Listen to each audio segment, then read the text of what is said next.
Hello बच्चों, नमस्कार। मैं जितेंद्र आप लोग का एक बार फिर से स्वागत करता हूं। बच्चों, आज का क्वेश्चन जो है सन 2020 के पेपर में पूछा गया है कि how are political parties recognised as regional and the national party in India, explain with example.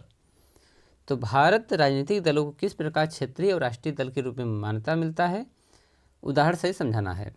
तो भारत में कोई भी राष्ट्रीय पार्टी या फिर राज्य स्तरीय पार्टी बन रही है, इसकी क्या क्राइटेरिया है, इसको जो है आपको व्याख्या करना है। तो देखते हैं रीजनल एंड नेशनल पार्टी। तो रीजनल मतलब होता है राज्य स्तरीय या क्षेत्रीय पार्टियां, एंड नेशनल पार्टी मतलब होता है राष्ट्रीय पार्टियां। तो the election commission gives regulation to the parties as regional and national party on the following basis. तो नीचे कुछ तथ्य दिए गए हैं जिसके आधार पर इलेक्शन कमीशन जो है उसे राज्य स्तरीय पार्टी और राष्ट्रीय पार्टी की मान्यता देता है। तो सबसे पहले देखते हैं कि क्षेत्रीय पार्टियां या राज्य स्तरीय पार्टियां कौन कौन सी होती हैं और ये कैसे कार्य करती हैं। तो पहला है रीजनल पार्टी।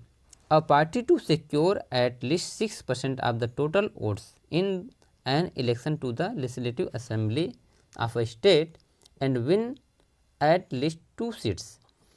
तो कोई भी क्षेत्रीय पार्टी यदि वह राज्य स्तर में या विधानसभा के चुनाव में लड़ रही है तो उसमें कम से कम उसे 6%, टोटल मत का 6% वोट मिलना चाहिए, और साथ ही साथ या फिर उसे कम से कम उस स्टेट में 2 सीट जीतना अनिवार्य है। तो विधानसभा के चुनाव में कम से कम 2 सीट आरक्षित होना चाहिए, यानी पूरी तरह से वो जीतना चाहिए, या फिर 6% टोटल मत का वह प्राप्त कर सके, तो उसे हम रीजनल पार्टी का दर्जा दे देते हैं। तो एग्जाम्पल है जैसे Trinamool Congress, SP, BSP, DMK, ये सभी जो है क्षेत्रीय पार्टियां हैं, राज्य स्तरीय पार्टियां हैं। चलिए नेक्स्ट जो है अब देखते हैं राष्ट्रीय पार्टियां क्या, इनकी क्या क्राइटेरिया है। तो national parties, a party that secure at least 6% of the total votes in Lok Sabha election. जब कोई लोकसभा का चुनाव होता है या असेंबली का चुनाव होता है, उसमें किसी भी पार्टी को यदि 6% वोट उसको मिल जाता है तो उसे राष्ट्रीय पार्टी का दर्जा मिल जाता है। या फिर assembly in 4 states and wins at least 4 seat in Lok Sabha. कह रहा कि 4 राज्यों में जब चुनाव हो तो उसमें कम से कम 4 सीट को उसको जीतना अनिवार्य होता है, तब उसे जो है एक राष्ट्रीय पार्टी का दर्जा मिलता है। जैसे एग्जाम्पल में बीजेपी हुआ, कांग्रेस हुआ, आप हुआ, यानी कि बीजेपी, इंडियन नेशनल कांग्रेस, जिसको हम कांग्रेस कहते हैं, और एक पार्टी और आ गई है जिसका नाम है आप, यानी आम आदमी पार्टी। चलिए नेक्स्ट देखते हैं हिंदी मीडियम के बच्चों के लिए।